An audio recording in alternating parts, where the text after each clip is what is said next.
घर का जो बुजुर्ग होता है वो सारी कुंजी ताला ये वो अलमारी वगैरह सब दरवाजे वगैरह चूँकि जिम्मेदारी है, चूँकि राजमाता है, इस समय राज्य की सारी सुरक्षा की जिम्मेदारी कौशल्या जी के ही ऊपर है। सब पूरी व्यवस्थाएं पूरी करके सबसे पीछे उनकी पालकी थी। तो भरत जी ने सोचा मेरे प्रभु पैदल गए तो मैं वाहन पर कैसे जाऊं? जहां प्रभु के श्री चरण पड़े हैं वहां तो मेरा शीश आना चाहिए, मेरे लिए तो सिर के बल जाना चाहिए। सिर भर जाओ उचित अस मोरा, सबते सेवक धर्म कठोरा। वाहन से उतर आए, पैदल चलूंगा। अब जब राजा उतरा है, भरत जी उतरे, तो सब लोगों ने वाहन छोड़ दिए, वाहन खाली जा रहे, पूरी जनता पैदल।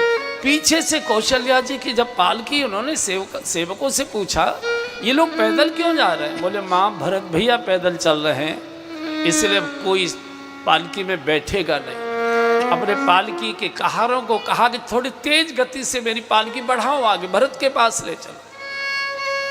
माँ भरत जी के पास पहुंची है, कहा बेटा मैं जानती हूं कि तू दंडवत करते भी जा सकता है, तेरा त्याग तपस्या संकल्प ये मैं जानती हूं, लेकिन ये अयोध्या के नागरिक बेचारे सुख सुविधाओं में पले हैं और कितने दिनों से भूखे प्यासे रो रहे हैं। तुम्हारे चलत चलाएं सब लोग, तुम अगर पैदल चलोगे सब लोग पैदल चलेंगे।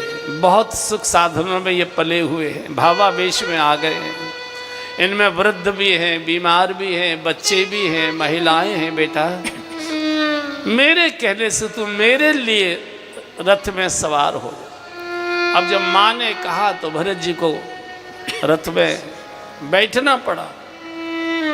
यात्रा चली है, पहुंची है संगवेरपुर गंगा के इस किनारे। तो जो मछुआरे थे, कुछ नाव में जो गंगा के केवट थे, उन्होंने जाकर केवट को कहा कि केवट भैया कोई अयोध्या के राजाएं भरत बहुत बड़ी सेना लेकर आ रहे हैं, बहुत बड़ी सेना लेकर। गुह को कहा कि गुह भैया बहुत बड़ी सेना लेकर आ रहे हैं। गुह तो डर गया, शंका हो गई, कहीं ऐसा तो नहीं है इतनी बड़ी सेना लेकर चले हैं तो कहीं भगवान से संघर्ष करने युद्ध करने तो नहीं जा रहे? चूंकि लड़का तो कैकेयी का है ना, दूध तो कैकेयी का ही पिया है, और विष की बेल पर कोई अमृत के फल तो लगेंगे नहीं, कड़वा ही लगेगा। इसने सोचा होगा इस समय भगवान निहत्ते हैं, वनवासी वेश में है, तपस्वी वेश में है और अकेले हैं, और मैं जाकर परास्त करूँगा और फिर निष्कंटक अयोध्या का राज्य करूँगा, भोगूंगा। इसकी ऐसी हिम्मत कैसे हुई? सन्मुख लो भरत सन ले हो, जियतन सुरसर उतर न दे। जब तक मेरे शरीर में प्राण है मैं भले ही यहाँ परिवार सहित बलिदान हो जाऊं, लेकिन जब तक जीवित हूँ गंगा उतरने नहीं दूंगा। और सब गांव के लोगों को चलो अपने अपने शस्त्रों को, और कोल भील दौड़े चले आ रहे, और युद्ध की घोषणा होनी ही थी, नगाड़ा बजना ही था। एक वृद्ध सज्जन को छींक आ गई। देखो हमारे देश में शकुनों का भी बड़ा महत्व है। हमारी गांव की बिना पढ़ी लिखी बूढ़ी मैया हैं, वो भी शकुन बता देती है। कौआ बोला था आज कोई आने वाला है, खाली घड़ा पड़ा है तुम्हारे सामने, काम बनेगा नहीं। ऐसे अनेक प्रकार के शकुन भारत के अंदर, और वो वैज्ञानिक हैं। भारत को लोग कहते हैं ये तो लोग बड़े पाखंडी हैं, सब ढोंग डपाड़ी वाले हैं, अपढ़ हैं, अनपढ़ हैं, इनको कुछ मालूम नहीं विज्ञान कहाँ से कहाँ पहुँच गया। ये सब मूर्ख लोग हैं जो भारत को समझ ही नहीं पा रहे हैं। भारत बुद्धि से समझने वाला देश नहीं है, भारत आत्मा से जीने वाला देश है। तो जैसे ही छींक हुई तो बूढ़े ने कहा भैया गुह मुझे अपशकुन हो रहा है, ऐसा करो पहले देख लो कहीं अनर्थ न हो जाए। ऐसा तो नहीं है कि भरत जी भगवान से मिलने जा रहे हैं, चूंकि राजा है राजपुत्र, तो राजा के साथ तो प्रोटोकॉल होता ही है, सेना की टुकड़ी पुलिस की टुकड़ियाँ सब होती ही है। और हो सकता है कि रात की सामग्री राज तिलक के लेकर जा रहे हो तो पूरी मिलिट्री की एक टुकड़ी भी जाएगी, जो गार्ड ऑफ ऑनर भी देना होता है। तो ये सारी पहले देख लो एक बार। तो अपने गांव के सब शस्त्रधारियों को छुपा दिया, बोले तुम रुको मैं जाता हूं। सबसे आगे वशिष्ठ जी का रथ था, सबसे आगे वशिष्ठ जी का रथ। इसने धरती पर साष्टांग प्रणाम किया, गुरुदेव मैं इस गांव का सेवक और भगवान के चरणों का दास गुह आपको प्रणाम करता हूं। तो गुरुदेव ने बैठे बैठे ही चूं, गुरुदेव में अभी थोड़ा सा स्पर्श आदि का थोड़ा सा भाव है। तो ठीक पीछे पीछे भरत जी का रथ। भरत जी ने पूछा गुरुजी कौन है ये? तो वशिष्ठ जी ने कहा कि इस गांव का चौधरी है, गुह इसका नाम है, और ये अपने को श्री राम का सेवक सखा बताता है। इतना भरत जी ने सुना, राम सखा सुनी संदन प्यारा, राम सखा सुनी संदन प्यारा, चले उधरी उमगत अनुरागा। सब गाई, चले उधरी उमगत अनुरागा, गाँव जाति गुह नाम सुनाई, गाँव जाति गुह नाम सुनाई, कीन जुहारे माथ महिलाई, कीन जुहारे माथ महिलाई, भेटत भरत दाई अतिथि, भेटत भरत दाई अतिथि, लोक सिहाई प्रेम के रीति, लोक सिहाई प्रेम के रीति, राम सखा सुनि चंदन प्यारा, राम सखा सुनि चंदन प्यारा। जैसे ही सुना श्री राम का मैं सखाऊं, भरत जी रथ से कूद कर दौड़े, धरती पर साष्टांग प्रणाम लेटा हुआ था, एकदम भरत जी ने उठाकर हृदय से लगा लिया, हृदय से लगा लिया। बहुत प्यार, बहुत दुलार, बहुत, आज वो बहुत रोया है भरत जी से लगकर, जैसे बच्चा माँ से लग के रोता हो। आज एक बूढ़े की छींक ने मुझे अपराध से बचा लिया। कहीं ये छींक नहीं होती तो भगवत भक्त का अपराध नहीं, भगवान का ही अपराध होता। तो जब भरत जी ने हृदय से लगाया तो रथ से उतरकर वशिष्ठ जी ने भी जाकर उसको पकड़कर हृदय, नहीं नहीं गुरुजी, नहीं नहीं गुरुजी, नहीं नहीं गुरुजी, मैं अछूत हूँ, नीच हूँ, अस्पृश्य हूँ, आपको गंगा स्नान करना पड़ेगा। वशिष्ठ जी का दे भले आदमी, जिसको राम ने ही अपना कह दिया वो पराया कैसे हो सकता है? तू तो हमारे लिए राम जैसा ही है। राम राम राम कही जे जमुहाई, राम राम कही जे जमुहाई, तिनहि पाप कुंज समुहाई, तिनहि पाप कुंज समुहाई, यह तो राम लाई उरलीना, यह तो राम लाई उरलीना, यह तो राम लाई उरलीना,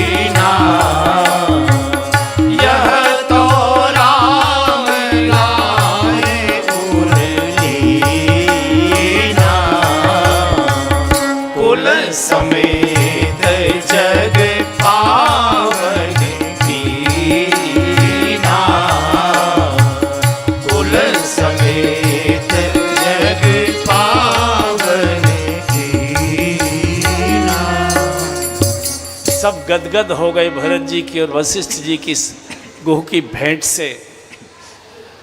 तो भरत जी ने पूछा, भैया कैसे हो, कैसे हो, परिवार कैसे? गुह रो पड़ा। अब कुछ पूछने की जरूरत नहीं है, मेरे जैसा कोई इस जगत में भाग्यशाली नहीं है जिसको राम ने अपना कहकर हृदय से लगा लिया हो। अब उसको कौन कुशल की क्या बचाए उसके लिए। और हम कैसे थे भरत जी? कपटी कायर कुमति पूजाती, कपटी कायर कुमति पूजाती, लोक वेद बाहिर सब भांति, लोक वेद बाहिर सब भांति, राम कीन आपन जबहि ते, राम कीन आपन जबहि ते, भयहु भुवन भूषण तबहि ते, भयहु भुवन भूषण तबहि। हम तो कपटी थे, कायर थे, कुमति वाले थे, कोई बुद्धि थी नहीं, कुजाती थे, कोई हमारी छाया भी पसंद नहीं करता था, गलती से हमसे छू जाता था तो उसको गंगा जल से छिड़क कर पवित्र किया जाता था, कोई अपने पास बिठाने को तैयार नहीं था। लेकिन जब से हमको भगवान ने अपनाया है तब से हम तो बस आनंद ही आनंद। अयोध्या का राजा वशिष्ठ जैसे महापुरुष विधाता के मानस पुत्र और हमको हृदय से लगा रहे हैं, इसलिए हमेशा ये गुनगुनाते रहिए, भगवान हम जैसे भी हैं आपके हैं। हम तुम्हारे थे प्रभु जी, हम तुम्हारे हैं,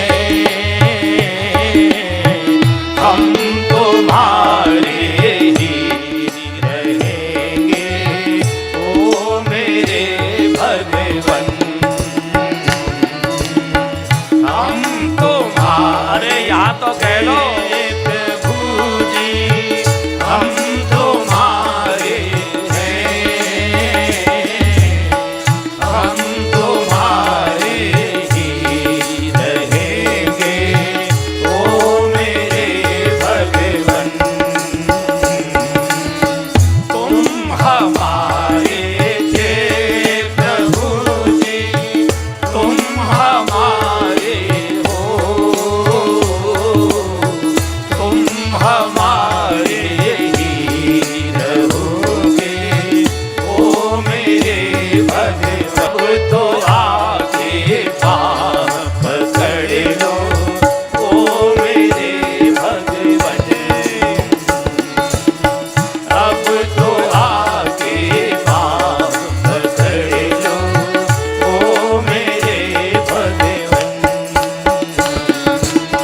तुम हमारे थे प्रभु जी, तुम हमारे हो, तुम हमारे ही रहोगे ओ मेरे भगवन, हम तुम्हारे थे प्रभु जी, हम तुम्हारे हैं,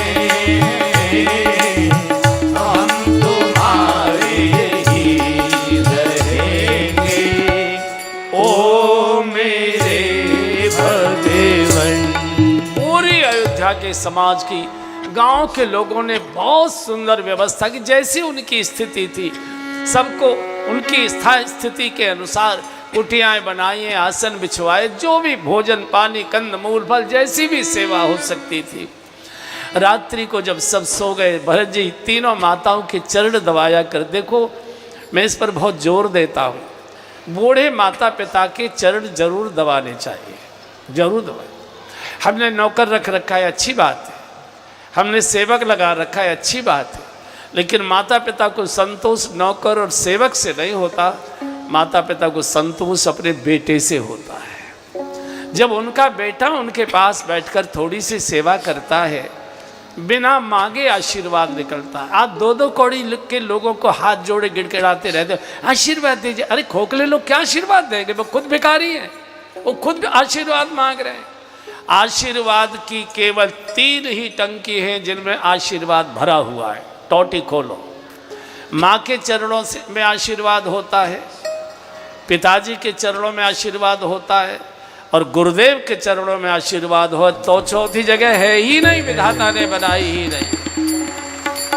हमेशा थोड़ी देर, और माताजी पिताजी में अगर अंतर करना हो, प्राथमिकता चुननी हो, फिर माँ के चरणों में बैठो।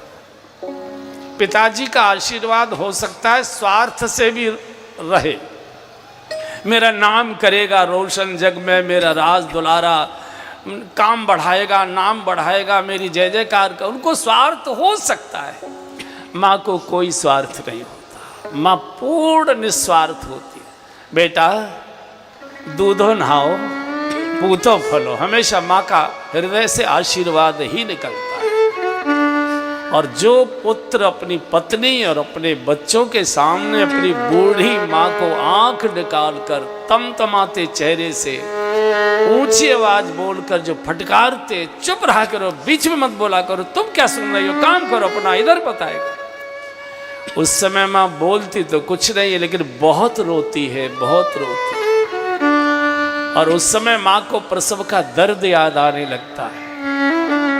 मैंने शायद पहले सुनाया होगा, 1000 जहरीले बिच्छू एक साथ डंक मारे, उनकी जितनी पीड़ा होती होगी वो पीड़ा माँ को बच्चे को जन्म देते समय होती है। लेकिन माताएं उस पीड़ा को भी बहुत प्रसन्नता से सहन कर लेती हैं, क्योंकि एक आशा होती है गोद भरेगी, बालक गोद में आएगा।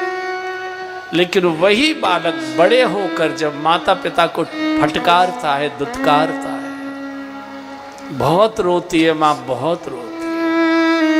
भगवान स्वयं बचपन से प्रातः काल उठी के रघुनाथा, प्रातः काल उठी के रघुनाथा, मातु पिता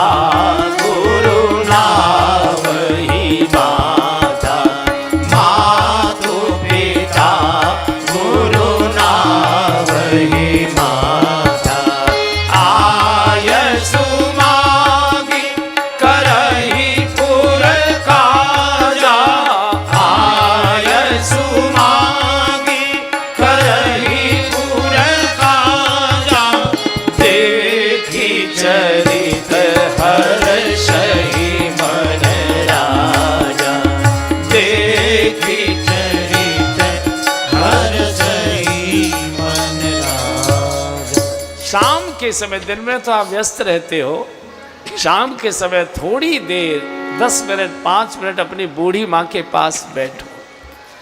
और मैं हमेशा बोलता हूँ, अभागे की माँ जल्दी उसकी मृत्यु हो जाती है, अभागे पुत्र की माँ जल्दी छोड़कर चली जाती है, भाग्यवान बेटे की माँ लंबी आयु जीती है, लंबी आयु जीती है। इसलिए माँ के पास थोड़ा बैठना शुरू करो। ये कथा मनोरंजन का साधन नहीं है, ये मनोमालिन्य को धोने का साबुन है। तो भरत जी ने कहा, भैया मुझे वो जगह दिखाओ जहां मेरे प्रभु ने रात्रि को शयन किया था, विश्राम किया था। सब सो चुके हैं। गुह भरत जी को लेकर गया है और जिस शिलशुपा वृक्ष के नीचे झोंपड़ी में, फूस की झोंपड़ी में प्रभु ने विश्राम किया था, उसको एकदम दंडवत प्रणाम करते हैं। शत्रुघ्न माथा टेको, ये मंदिर है, ये झोंपड़ी नहीं है, ये राम मंदिर है, ये जानकी जी का मंदिर है, ये लखन जी का मंदिर है। बहुत रोए। किस घर में पली थी जानकी जी, सियन दीन पग अवन कठोरा, पलंग पीठ तज गोद हिडोरा, सियन दीन पग अवन कठोरा। उनको मेरे कारण से फूस के इस आसन पर सोना पड़ा। मेरे प्रभु कितने कोमल हृदय, उनको यहाँ सोना पड़ा। बहुत रोए। पूरी रात कुटिया के द्वार पर बैठकर राम नाम का जप किया है। परिक्रमा की है। प्रातःकाल लोग गंगा स्नान करके आए हैं, उनको भी पता लगा है कि भगवान यहाँ यही रुके थे। सब आते हैं, पूरी परिक्रमा करते हैं कुटिया की, माथा टेकते प्रणाम करते हैं। यहाँ से यात्रा आगे बढ़ती है। भरत जी ने सोचा कि यहाँ तक तो मेरे प्रभु भी रथ में बैठकर आए थे, लेकिन यहाँ से तो मेरे प्रभु पैदल गए हैं, और जिस भूमि पर प्रभु के चरण पड़े हों वहाँ तो मेरा शीश आना चाहिए, मुझे तो सिर के बल जाना चाहिए।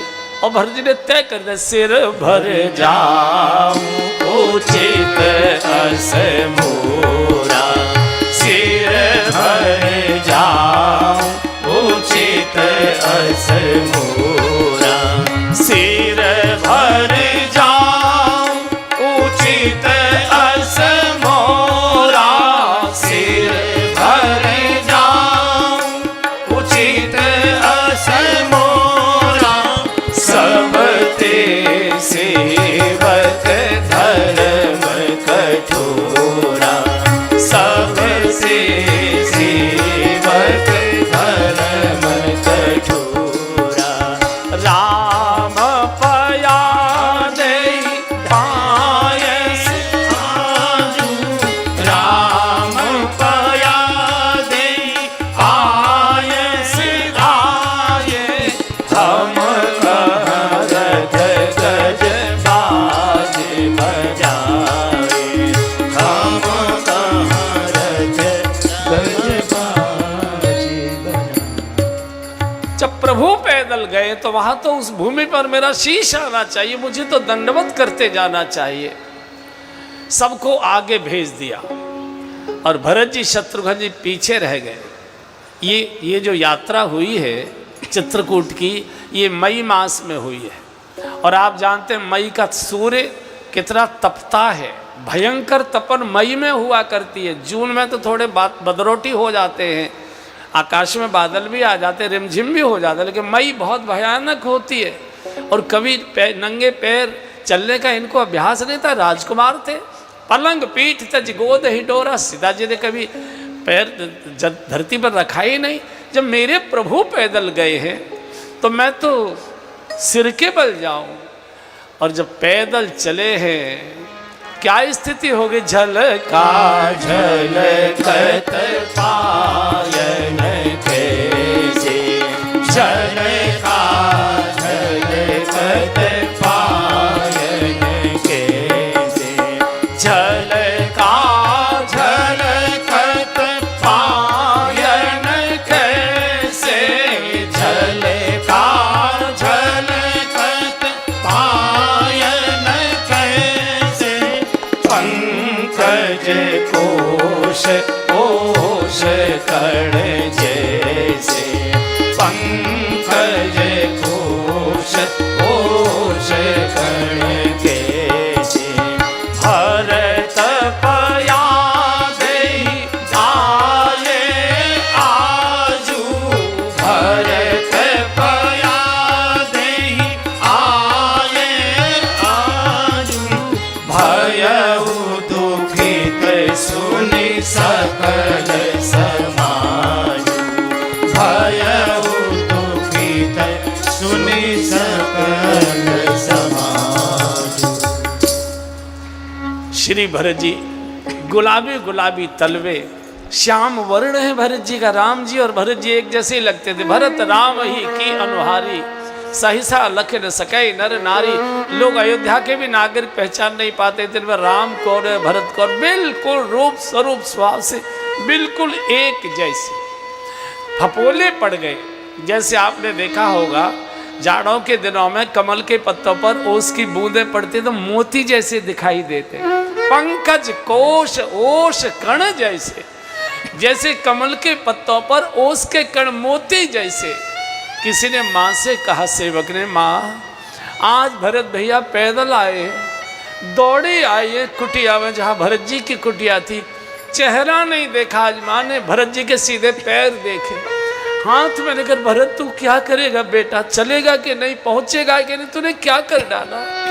अपनी साड़ी के पल्ले से धूल झाड़ती है, ऐसे ऐसे फपोलों को सहलाती है, मुख से फूंक मारती है शीतल, फूंक मार मार के भरी जी बेटा इतना माँ रोइए, इतना माँ रोइए बेटा, इतना कठोर तप मत करो, ये सब लोग बहुत मुश्किल में पड़ जाएंगे। भरत तीसरे पहर कब कीन प्रवेश, प्रयाग में प्रवेश हुआ, संगम का दर्शन करने गए हैं।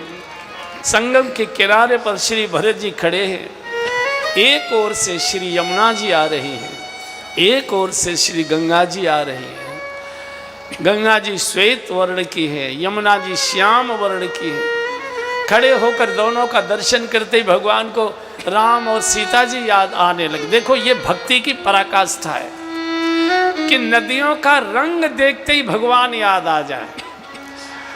जैसे हमारे संत लोग हैं ना, हम वृंदावन के संतों को देखते हैं, अगर बहुत अच्छा फूल खिले हैं, ओहो ठाकुर जी की बड़ी सुंदर सेवा होगी, इस बार इस बेल ने ठाकुर जी की बड़ी सेवा की है, बहुत अच्छे अच्छे पुष्प दिए।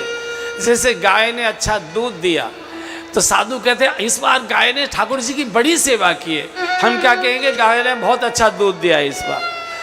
तो हमेशा हर अलौकिकता में भगवान याद आए, भगवान का सुमिरन हर समय, उठते बैठते सोते जागते भगवान ही याद आए, फिर अलग से आसन पर बैठकर और ध्यान करने की आवश्यकता नहीं होती। वास्तव में ध्यान लगाने की आवश्यकता नहीं होती, ध्यान किसी का लगता नहीं है। बैठने का नाटक कर सकते हो, घर में प्रतिष्ठा बढ़ाने के लिए ऐसे बैठ सकते हो। जैसे ही आंख बंद करोगे, आसन पर बैठोगे, भगवान तो गायब हो जाएंगे और ऊल जलूल बातें ध्यान में आने लगती हैं। 10 वर्ष पहले 15 वर्ष पहले किसी ने गाली दी होगी, वो भी याद आने लगती है। और इतनी बढ़िया नींद आती है ध्यान में बैठने से कि अगर आप सोने चले जाए तो भाग जाती है। तो भगवान का ध्यान लगाने की आवश्यकता नहीं, भगवान का ध्यान रखने की आवश्यकता है। हर समय ध्यान रखिए भगवान का कि मैं जिधर जा रहा हूं भगवान को कैसा लग रहा होगा, मैं जो खा रहा हूं भगवान को कैसा लग रहा होगा, मैं जो पी रहा हूं भगवान को कैसा लग रहा होगा, मैं जो कर रहा हूं भगवान को कैसा लग रहा होगा। हर समय अगर भगवान को ध्यान में रखोगे तो ध्यान लगे न लगे, और भगवान कहते हैं जो हर समय मेरा ध्यान रखेगा उसका ध्यान मैं किया करूँगा, उसको करने की ज़रूरत ही नहीं है, उसको करने की ज़रूरत। जैसे माँ कहीं भी होती है ध्यान बच्चे पे रखती है, गाय जंगल में चरती रहती है, ध्यान गाय का अपने बच्चे पे रहता है, घेर में बच्चा छोड़कर आई है, वहीं से खूं खूं करके करती रहती है। तो ध्यान लगाना ये क्रिया है, और ध्यान में होना डूबना ये भाव दशा है। तो श्री भरत जी को नील वर्ण और श्वेत वर्ण देखते, गंगा और यमुना के दोनों का रंग देखते ही जानकी जी और भगवान या देखत श्यामल धवल ही लोरे, देखत श्यामल धवल ही लोरे, गाई देखत श्यामल धवल ही लोरे, देखत श्यामल धवल ही लोरे, फूल की शरीर भरत कर चूरे, फूल की शरीर भरत कर चूरे, सकल काम प्रद तीरथ राऊ, सकल काम प्रद तीरथ राऊ, वेद विदित जग प्रकट प्रभाऊ, वेद विदित जग प्रकट प्रभाऊ,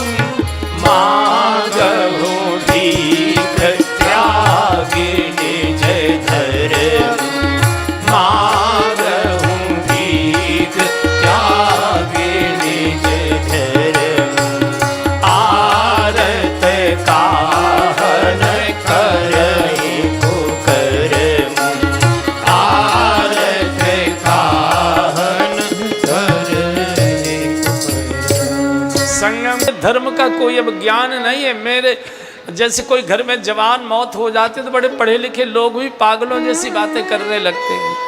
मेरे प्रभु मुझे छोड़कर चले गए, मेरे पिताजी की मृत्यु हो गई, मेरी माताएं विधवा हैं, मेरा पूरा नगर अनाथ हो गया, इसलिए मुझे अब कुछ धर्म कर्म अधर्म कुछ मुझे न ज्ञान है, न ध्यान है, न भान है। मैं अपना धर्म छोड़कर भिक्षा मांगो भीख त्याग निज धर्म, क्योंकि क्षत्रिय देता है, क्षत्रिय कभी मांगता नहीं है।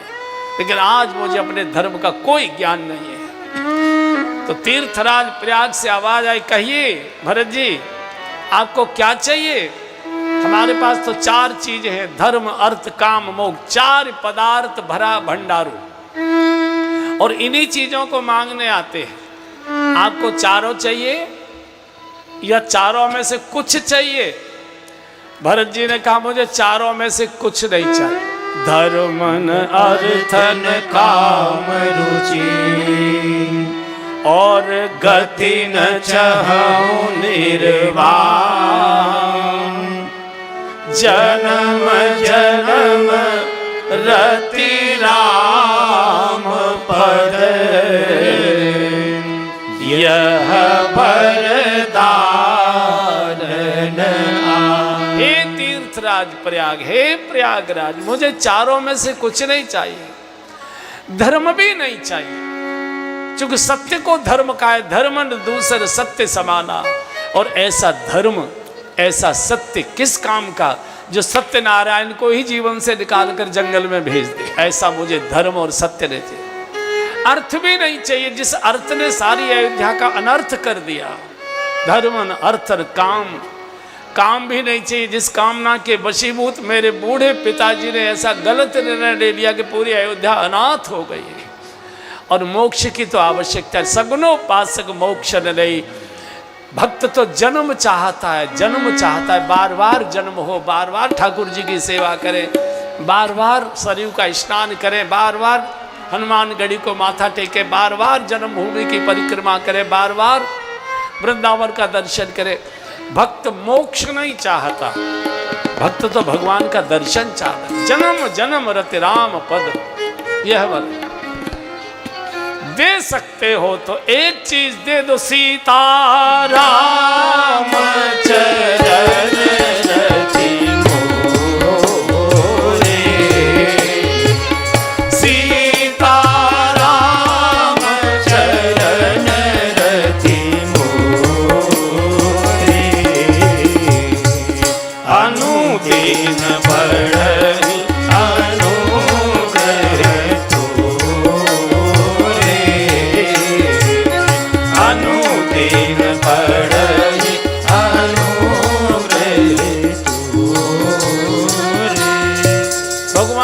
चरणों का प्रेम। तीर्थराज प्रयाग ने कहा कि भगवान के चरणों का प्रेम तो कोई साधु ही दे सकता है। और भरत, तुमसे बड़ा साधु आज तक तीर्थराज प्रयाग में आया नहीं, आया नहीं। पहली बार पूर्ण साधु हमारे आंगन में आया है। भरत, तुम सब विधि साधु हो। देखो साधु की बाहर अंदर कैसा है। तीर्थराज प्रयाग से ज्यादा साधु की असलियत कोई नहीं जानता, क्योंकि प्रति वर्ष माघ मास में एक मास में साधु संगम स्नान करते हैं। और एक दिन ऐसा आता है कि निर्वस्त्र करते हैं, लगोटी छोड़कर करते हैं, नागा साधु निर्वस्त्र करते हैं। फिर प्रति छठे वर्ष अर्ध कुंभ में स्नान करते हैं, एक मास तक लगातार। और फिर 12 वर्ष में महाकुंभ, सब साधु आते गिरिकंदराओं से निकलकर एक मास तक वहां संगम स्नान करते हैं। और बंधु और बहनों, मनुष्य की असलियत के मनुष्य कैसा है, बाथरूम से ज्यादा कोई नहीं जानता है। असली मनुष्य ऑफिस में नहीं होता, असली मनुष्य बाथरूम में होता है। चूंकि किवाड़ बंद करके वहां निर्वस्त्र रहता है। आपने देखा होगा कितने बड़े बड़े पढ़े लिखे लोग भी जब नहाने जाते बंद कर लेते तो शीशे के सामने कभी जीभ निकालेंगे, कभी ऐसा मुंह बनाएंगे, कभी ऐसे मटकेंगे, कभी और तुम सब करते हो। ऐसा नहीं है कि तुम सब नहीं करते हो, सब करते, हम भी करते हैं। ऐसे देखेंगे वगैरह वगैरह। तो बाथरूम से ज़्यादा आदमी की असलियत कोई नहीं जानता। और ये जो तीर्थराज प्रयाग है, ये संतों का बाथरूम है, ये संतों का स्नान गृह है। साधु कैसा है, इससे तीर्थराज प्रयाग से ज्यादा कोई नहीं जानता है।